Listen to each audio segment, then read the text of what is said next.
I gotta thank God. I stand on one thing for sure. When I think about the victory, and as a black man, all that's pitted against me, can I get an amen?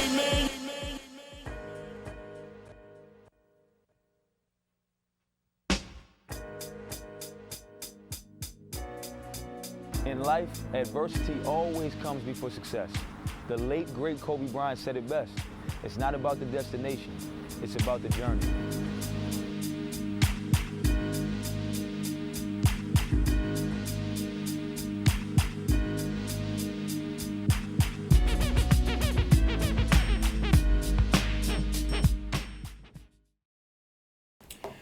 Okay, Wesley, so as you know, every journey you start off with adversity. That's one thing I think that's a common denominator for everybody. No matter what walk of life you come from, we all experience adversity in some shape or form. Right. So with you, going all the way back to you as a child, and then working your way back up to where you are now as a young man, as a young black man. What are some of the adversities that you've dealt with, and some of the adversities that you had to try to overcome in your life and in your career? Okay. So we going back as far as me being a child. That's why my book is called "There's No Leader: The Evolution of an Addict's Son." I grew up with two drug addict parents. From the time that I was, born, my mother was just strung out and a drug addict. She was on crack cocaine for, my entire life until she passed. So as a child, I've lived in abandoned houses as a child. I've lived on the street as a child. I had days that I didn't know where my meal was coming from. And also as a child, I was taught and raised to hustle. You know what I'm saying? So I learned how to hustle from my mother. Not even from, gang members or, streets for real. The streets taught it to me later on, but I first learned about it from my mother, because my mother was so engulfed in the streets herself. That's all, her mind was focused on at the time. Sometimes we hear about men that do certain things or men living a certain lifestyle. My mother was probably the most hardcore woman that you ever meet. You feel what I'm saying? My mother wasn't afraid of nobody. My mother didn't run from nobody. My mother, ran her little community. She did whatever she wanted. They call her either Miss No No or Aunt No No. Okay. And it was like, even though she, had her addiction, she still had so much respect in the hood that it carried weight. So, I remember being a young boy, young man, a young child, 5 years old. They would stuff crack vials in my diaper. Walk me across the street because the police weren't supposed to basically search children. So they had stuffed the crack vials in my diaper, even called me and walk across the street or up the street, or they had walked me across the street just to transport the vials. That's when I was really first introduced to the drug game, was from my mother using that to gain money, moving it for other people and stuff like that. And it graduated from me being, the little kid moving it through my diaper to now I'm on pedal bikes looking out for the police. You know what I'm saying? Knowing all the cars and the signals and stuff like that. Then they graduated from me eventually, getting my own work from the OGs and running my own block at the age of, 11, 12 years old. I had my own little young crew and stuff like that. But I don't talk about these things in a glorifying way. I talk about them because that's what was taught to me. I talk about them because that's all I knew at that point in time in my life. I talk about them because when I grew up, that's what it was. That's what I saw in front of me. It was like all the, the dudes was hustling, or they was, in jail, or they was gang banging, or, you feel what I'm saying, they was dying at a young age. A lot of the women were struggling to take care of the kids, or they were strung out on drugs, or they were prostitutes and stuff like that.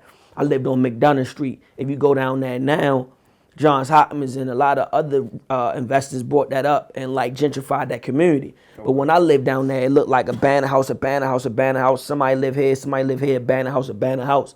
And we lived in those abandoned homes. You feel what I'm saying? And those were our houses. Like, we lived in them. Mm-hmm. A lot of those people lost those homes, but they never moved out of them. Okay. You feel me? Okay. So when I lived down there, it was a lot of abandoned properties. It was a lot of drug, use. It was a lot of violence, a lot of crime. And being a young kid, that's how we grew up. I remember being a young fella, wheeling bikes, not going to school. Mattresses in the street, backflip competitions, not going to school, flipping off gates. School wasn't important to us because that's not what we knew as success. That's not what we knew as everyday life. When you wake up and go to sleep to a community in a block, in a neighborhood where nobody really cared about school. Everybody talking about, the chains, the cars, you know what I'm saying, the music, the drug game. We thought that's what we were supposed to be. So that's what my inspiration was at the time. How I eventually got, out of that atmosphere was my mother got high with all of her children.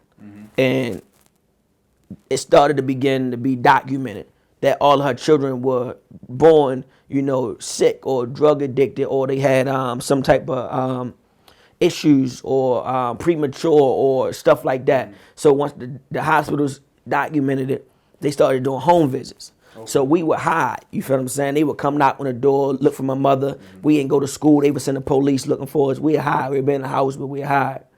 But eventually the system caught up with her. My mother lost all her children when I was 13. Okay. So at the age of 13, myself and all my siblings, we went into the system and we became, foster children. And I would say for probably about the first 6 months or like a year or so, I was passed around for a couple of foster homes. I ran away from all of them. I ain't care about them foster homes. I'm a child at the time. That's what's normal to me. That's what I love. That's what I know. So no matter what you think about my mother, that's my mother. Exactly. So if you put me in a different home or strange environment, I need to get back there. I need to go back to my mother. My mother's sick. My mother high. My mother nodding off. My mother, robbing people. My mother doing all this. But that's what I knew as normal. So you take me from my mother and put me in foster care with a strange family. I don't know them. I don't love them. I don't care for them. So I'm running away. So I kept running away. They kept placing me different places. One day my mother said, and this would change my life. One of the things that changed my life, my mother said, Wesley, I can't help you right now, son. I know you love me, but you gonna kill yourself, keep trying to, be with me. She said, she gave me a number and she said, call my aunt. She gonna come get you. I ain't called my aunt for a couple of days. And I looked at the number, I kept it. Called my aunt, she answered. I said, my mother said, call you, you will come get me. She came and got me out of the foster, had me at like this, at social service office or whatever. Okay. She came and picked me up. She had to go through the whole process. And when she picked me up, I went from living in the hood where everything is just like survival, to now I'm in Baltimore County where people was big houses, grass, people going to school, they been held accountable. You feel what I'm saying? So I'm fighting, I'm getting in trouble, I got attitude. I'm the child that they labeling bad. You feel me? Put me on medication. But and you were 13 at this time? Like 13, 14, something like that. Okay. And it's like, instead of them saying what's actually wrong with the young fella, they wanted to put me on medication, they wanted to label me, they wanted to give me all these diagnoses. I ain't have a learning disability. I came from a community that had no resources. I came from a lifestyle that my mother got high every day and she made me do certain things I wasn't supposed to do as a child. Yeah. So I needed support to get those things out of me. Another thing that people don't talk about, UFC just was global and famous on a high level, right? But it been underground fights for years and it still go on now. I was one of those kids in Baltimore where they got underground fighting for kids. And I was a champion fighter for kids. You feel what I'm saying? My mother used to make me fight in these underground fights. No matter if it was alleys, backyards, basements, no matter the weight class, how old, young kids fighting against other neighborhood kids for money. So imagine you down there, it's like, you know how they fight pit bulls or chickens and stuff? Yeah. That's how they are. It's underground, you know what I'm saying? No weight class. You betting on this child or that young fella against him from his hood, his community, you bet not lose. My mother would grab my head and tell me, you bet not lose. Not no love, not no kiss, you bet not lose. We need this money. She look at you like, you feel what I'm saying? You bet not lose. So for a long period of my young years, I fought every single day for survival, and I fought for money and food, for my family and things like that. People don't talk about, and I feel like those are certain levels of traumas that people live through. But on the platform of the word, we don't give people spaces to come out and speak on it. Because you make them feel weird, or they don't feel comfortable, or they feel like they can't talk about it more. They're supposed to be a secret. Yeah. I lived through it.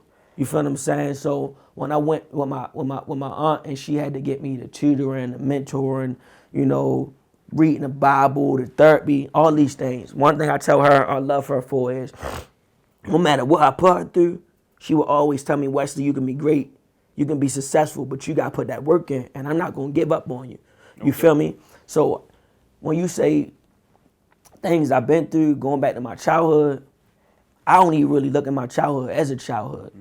I ain't never really had a childhood where I had a lot of toys and Christmases and having fun and big birthdays. You feel me? Like, my childhood was survival. My childhood was drug addict parents.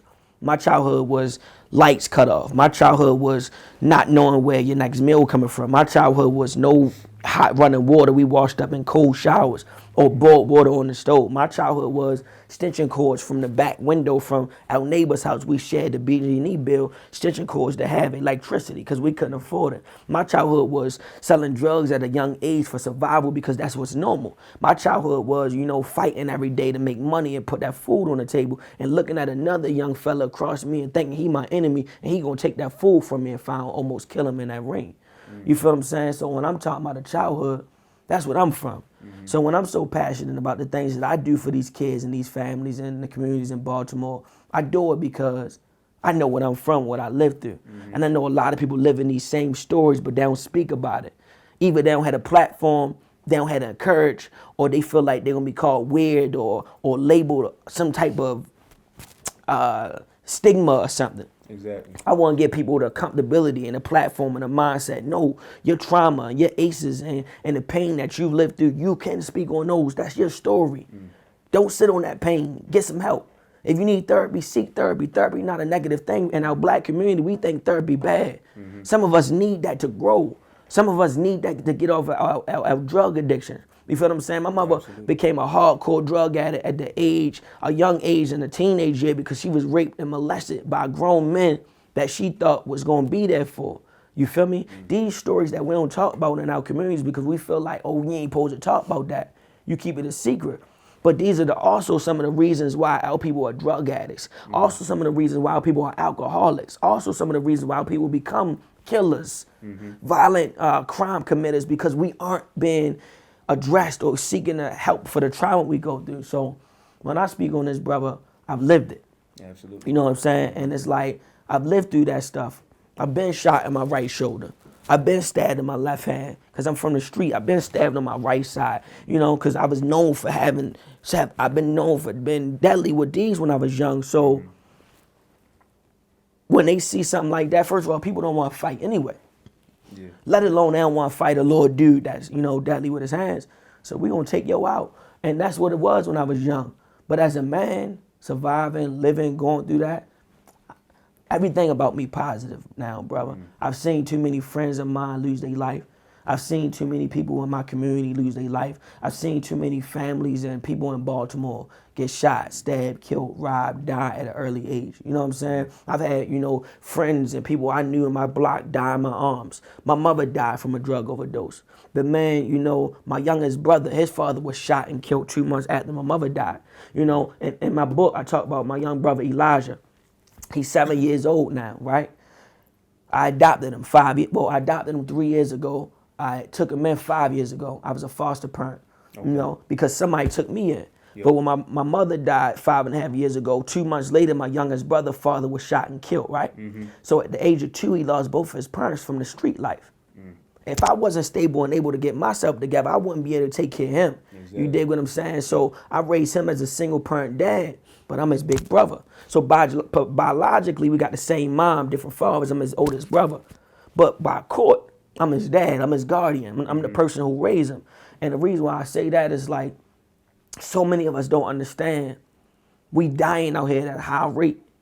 Who actually going through and getting the treatment to get their mind together? So I say, reach your heart, reach your mind, save a life.